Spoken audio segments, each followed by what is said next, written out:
Bem-vindo ao podcast Estrangeiros e Peregrinos. A mensagem de hoje será apresentada por Dennis Allen. Hoje vamos falar sobre a santidade.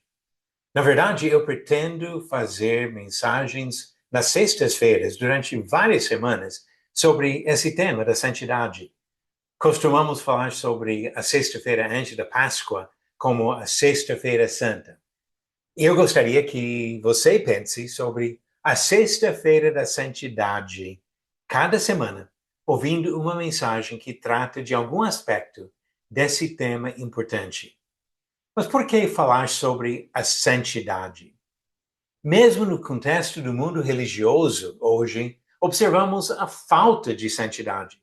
Pessoas que afirmam ser seguidores de Cristo, mas que na vida não mostram nada dos princípios que Jesus ensinou. E por esse motivo, de perceber o problema até entre supostos cristãos, nós precisamos voltar e ver o que Deus diz sobre a santidade. Uma pessoa, até uma igreja, pode ser doutrinariamente certinha e, ao mesmo tempo, falhar muito nesse aspecto importante do seu caráter de viver na santidade. Então, começando hoje, e nas próximas sextas-feiras, eu pretendo usar a mensagem do podcast para pensar sobre a importância da nossa santificação e nosso serviço ao Senhor. E não tem lugar melhor para começar do que o próprio Deus. Deus define para nós o que significa ser santo. Quando pensamos na santidade, começamos com Deus, porque Deus é perfeitamente santo. 2 vezes na Bíblia encontramos uma expressão usada numa repetição tripla. Isaías capítulo 6, versículo 3, onde Isaías tem seu encontro com Deus, que Deus chama este homem para ser profeta. Diz no versículo 3, e clamavam uns para os outros, dizendo, Santo, Santo, Santo, é o Senhor dos exércitos. Toda a terra está cheia da sua glória. Ele fala aqui sobre as palavras dos serafins, próximos ao trono de Deus. Santo, Santo, Santo. E a mesma expressão aparece apenas mais uma vez em toda a Bíblia, desta vez no livro de Apocalipse, capítulo 4, quando introduz o Senhor numa visão celestial, e diz no versículo 8, e os 4 seres viventes, tendo cada um deles, respectivamente, 6 asas, estão cheios de olhos ao redor e por dentro, não têm descanso nem de dia nem de noite, proclamando, Santo, Santo, Santo, é o Senhor Deus, o Todo-Poderoso, aquele que era, que é e que há de vir. Santo, Santo, Santo. No idioma atual seria basicamente a mesma coisa de falar santíssimo. Santo ao limite da possibilidade. E no caso de Deus, não tem limites. Pensamos nas características de Deus e outra característica importante é descrita em 1 João, capítulo 4, onde João faz uma afirmação simples, mas muito importante. Ele diz, aquele que não ama não conhece a Deus, pois Deus é amor. Eu creio que nós podemos olhar para esses 2 aspectos do caráter de Deus como as características que mais definem o próprio Senhor. Deus é santo e Deus é amor. E assim as outras características fazem parte do amor ou da santidade de Deus. Por causa da santidade, ele é justo. Por causa do amor, ele é misericordioso. E assim em diante, pensando nos grandes atributos do próprio Senhor. O fato de Deus ser santo é o que deve nos motivar e, com certeza, o que nos convida a demonstrar a santidade em nossas vidas. A primeira epístola de Pedro diz no capítulo 1, começando no versículo 14, como filhos da obediência, não vos amoldeis às paixões que tinhais anteriormente na vossa ignorância. Pelo contrário, segundo é santo aquele que vos chamou tornai-vos santos também vós mesmos em todo o vosso procedimento. Porque escrito está, sede santos, porque eu sou santo. A santidade de Deus é o que nos motiva a tornar santos em todos os aspectos do nosso comportamento. É importante compreender e refletir sobre o significado da palavra santo. Santo significa separado. E quando pensamos sobre a santidade de Deus, percebemos que ele é separado de nós em dois sentidos principais. Primeiro, ele é o Criador e nós somos apenas criaturas. Em 1 Samuel, capítulo 2, no Cântico de Ana, ela disse no versículo 2, não há santo como o Senhor, porque não há outro além de ti, e rocha não há nenhuma como o nosso Deus. No versículo 6, o Senhor é o que tira a vida e a dá, faz descer a sepultura e faz subir. Ele é o Criador que tem domínio total sobre suas criaturas. No livro de Salmos, Salmo 99, começando no versículo 1, observamos esse mesmo destaque, mas não somente em relação aos seres humanos. Diz aqui, reina o Senhor e tremam os povos. Ele está entronizado acima dos querubins. Abale-se a terra. O Senhor é grande em Sião e sobremodo elevado acima de todos os povos. Celebrem eles o teu nome grande e tremendo, porque é santo. Acima dos querubins, talvez os mais elevados das criaturas celestiais, e Deus ainda está acima, superior a todas as suas criaturas. O segundo sentido da santidade de Deus é que ele está acima de todo pecado, de toda maldade. Podemos observar o que diz Josué, capítulo 24, quando Josué, no final da sua vida, chama o povo a ser fiel no serviço ao Senhor. E ele disse no versículo 19, não podereis servir ao Senhor, porquanto é Deus santo, Deus zeloso, que não perdoará a vossa transgressão nem os vossos pecados. Se deixardes o Senhor e servirdes a deuses estranhos, então se voltará e vos fará mal e vos consumirá depois de vos ter feito bem. Deus está acima do pecado. E o ponto de Josué é que se vocês pretendem continuar vivendo na prática do pecado, não podem viver ao mesmo tempo em comunhão com Deus, porque Deus é santo.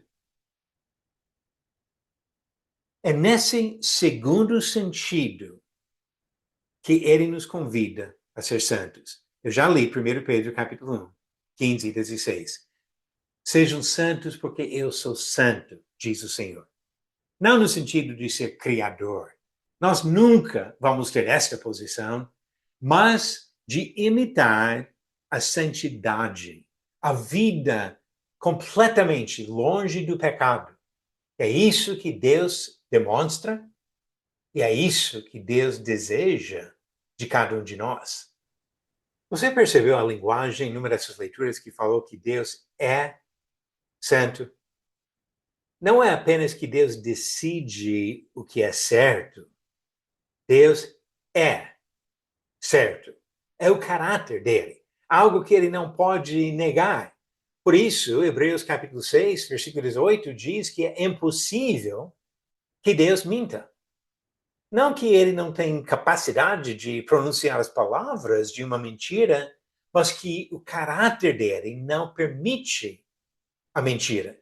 Seria algo contra o próprio ser, o próprio atributo de Deus. E nesse ponto, Eliú acertou quando ele falou sobre a santidade de Deus. Eu falo nesse ponto porque tem muita coisa no livro de Jó, onde os amigos de Jó distorcem o ensinamento até sobre o próprio Senhor. Mas algumas coisas eles acertaram. E no capítulo 34, versículo 10, Eliú disse, pelo que vós, homens sensatos, escutai-me, longe de Deus o praticar ele a perversidade, e do Todo-Poderoso o cometer injustiça. O pecado é algo estranho para Deus, por causa do seu caráter perfeito e santo. Diz Salmo 33, verso 5, ele ama a justiça e o direito. Não somente que ele tolera ou que ele aceita, ele ama. E se nós vamos ser santos, como Deus é santo, aí observamos o desafio de aprender a amar a justiça, amar o que é certo, porque isso reflete o caráter de Deus. Salmo 24 mostra uma coisa sobre a aceitação de Deus daquelas pessoas que demonstram a justiça na sua vida. Deixa eu ler aqui, Salmo 24, do verso 3 ao 5. Diz: Quem subirá ao monte do Senhor? Quem há de permanecer no seu santo lugar? O que é limpo de mãos e puro de coração, que não entrega sua alma à falsidade, nem jura dolosamente. Este obterá do Senhor a bênção e a justiça do Deus da sua salvação. Ele aceita os justos. Mas agora, como seria o outro lado da questão? Se a justiça de Deus exige a sua separação do pecado, como que ele trata a pessoa que vive na prática do pecado? Salmo 5 responde essa pergunta. Às vezes nós temos a tendência de falar que Deus odeia o pecado, mas ama o pecador. Em um sentido é verdade. Ele amou ao mundo de tal maneira que mandou seu filho. Mas nisso não devemos entender que Deus gosta de alguém que vive na prática do pecado, ou que ele aprova ou aceita. Diz Salmo 5, versos 4 e 5, pois tu não és Deus que se agrade com a iniquidade, e contigo não subsiste o mal. Os arrogantes não permanecerão à tua vista, aborreces a todos os que praticam a iniquidade. Linguagem forte, que descreve a atitude de Deus, não somente sobre o pecado, mas sobre aqueles que vivem na prática do pecado. Compreendendo que santo significa separado, que Deus é santo, e por isso Deus vive separado do pecado. Não deve nos surpreender a perceber que ele usa linguagem forte, revoltante, para descrever o pecado. Em Abacuque, capítulo 1, versículo 13, o texto diz que Deus é tão puro que não pode contemplar o mal. Ou seja, ele nem quer olhar para aquilo que viola o princípio do caráter dele. Jeremias, capítulo 44, versículo 4, comenta sobre a perspectiva de Deus quando ele considera o pecado. Diz: Todavia, começando eu de madrugada, lhes enviei os meus servos, os profetas, para lhes dizer: não façais esta coisa abominável que aborreço. Coisa abominável, detestável, que Deus aborrece. Por esse motivo, tanto no Antigo como no Novo Testamento, usa linguagem nojenta para descrever o pecado, para nos dar a perspectiva de Deus sobre o pecado que para muitos de nós pode ser atraente. Segundo Pedro, capítulo 2, o versículo 22, Pedro usa duas figuras para falar sobre a sujeira nojenta do pecado. Ele fala aqui sobre pessoas que voltam à prática do pecado. Com eles aconteceu o que diz certo adágio verdadeiro. O cão voltou ao seu próprio vômito. E a porca lavada voltou a revolver-se no lamaçal. A lama já é uma coisa suja e feia, mas voltar e lamber o próprio vômito é uma coisa repulsiva, nojenta. É assim que Deus olha para o pecado. Mesmo para aqueles pecados que podem ser atraentes para nós, prazerosos para nós. Ele olha para aquilo como algo nojento, que não queria nem chegar perto daquilo. Como eu falei no início, eu pretendo dedicar um tempo das mensagens cada sexta-feira durante algumas semanas a esse tema da santidade. Mas eu vou encerrar hoje, repetindo mais uma vez as palavras de Pedro. Deus nos chama a ser santos. Sejam santos, porque eu sou santo, diz o nosso Senhor. É o nosso desafio de viver na santidade que agrada e imita o nosso Criador e Redentor. Você acertou a pergunta de ontem? Quem foi morar na região de Sodoma? Alternativas: A, o filho de Abraão; B, o filho de Sete; C, o filho de Ló; ou D, o filho de Arã. Se eu tivesse apenas perguntado o nome da pessoa, talvez todo mundo teria acertado. Mas colocando em termos do nome do pai, fica um pouco mais difícil. A resposta certa: Ló, que foi para a região de Sodoma, foi filho de Arã.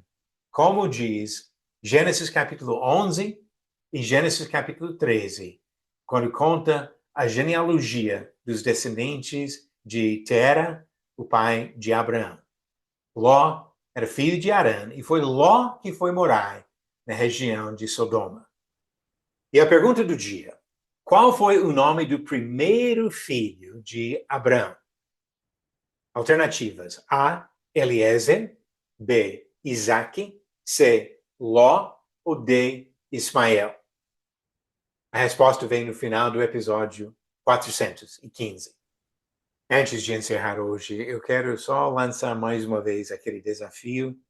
Quando refletimos sobre a santidade de Deus, vamos procurar viver a santidade, porque nosso Criador é perfeitamente separado do pecado e superior a nós, suas criaturas. Nós devemos imitar a perfeição dele, procurar viver como pessoas santificadas pelo amor e o sacrifício de Jesus Cristo. Obrigado por nos acompanhar nessa jornada pelas Escrituras. Volte amanhã para ouvir mais uma mensagem do podcast Estrangeiros e Peregrinos. Seguimos pelo mundo.